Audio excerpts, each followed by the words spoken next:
सबको एक कथा सुनाता हूं। एक दिन प्रातः एक व्यापारी अपने घर से निकला। घर से निकलते ही एक बिल्ली ने उस व्यापारी का मार्ग काट दिया। व्यापारी घबरा गया। वो फिर से घर लौट गया और शुभ घड़ी की प्रतीक्षा करने लगा। और जब वो पुनः अपने घर से निकला तब वो वाहन जा चुका था जिससे राजा तक पहुंचकर उसे भेंट देनी थी। राजा को भेंट नहीं मिली। राजा क्रोधित हो गए। राजा ने उस व्यापारी का व्यापार बंद करवा दिया। इस कारण व्यापारी क्रोधित होकर घर पर अपनी पत्नी से लड़ बैठा।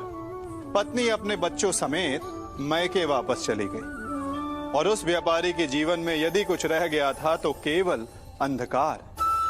और इन सब का कारण वो उस बिल्ली को मानता रहा जिसने उसका मार्ग काटा था। ऐसा ही एक दूसरा व्यापारी राजा को भेंट देने निकला और उस व्यापारी का मार्ग भी एक बिल्ली ने काट दिया। वो व्यापारी तनिक घबराया, परंतु उसने आगे बढ़ना अधिक उचित समझा। राजा तक वो समय पर पहुंचा। उसने राजा को भेंट दी। राजा प्रसन्न हुए और राजा ने व्यापारी को अपना व्यापार बढ़ाने की अनुमति दी, स्वर्ण आभूषण दी। जब व्यापारी घर पर पहुंचा तो पत्नी को आभूषण और अपने बच्चों को देने के लिए वस्त्र थे उसके पास। हर ओर प्रसन्नता थी। समझ रहे हैं ना?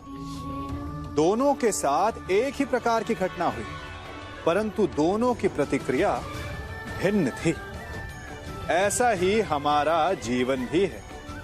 हमारे जीवन में प्रारब्ध का अपना स्थान है, परंतु उससे कई अधिक महत्वपूर्ण हमारी प्रतिक्रिया, हमारे सोच का प्रभाव है, क्योंकि यही हमारे जीवन को आकार देते हैं। इसलिए अपनी सोच को सकारात्मक रखिए।